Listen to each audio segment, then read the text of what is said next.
I'm Jason Adkins, Executive Director of the Minnesota Catholic Conference, the public policy voice of the Catholic Church in Minnesota.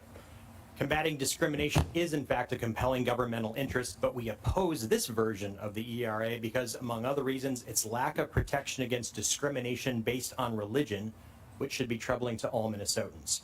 The practical effect of this omission is that it communicates as a matter of our fundamental law that protecting people from religious discrimination, whether they practice a religion or not, is not a compelling governmental interest, and that claims of anti-religious bias or discrimination by state actors will receive less judicial scrutiny than claims based on other identities enumerated in the text. Almost 80% of Minnesotans identify as religious, and Minnesota has a very diverse religious population, with some of our counties being among the most religiously diverse in the nation. According to a recent Gallup poll, almost half of all Americans claim that religion is very important to them.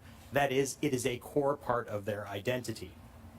These facts underscore the importance of including religion because it provides protection for all Minnesotans, including the religiously unaffiliated, and because anti-religious bias of one type or another is an unfortunate reality.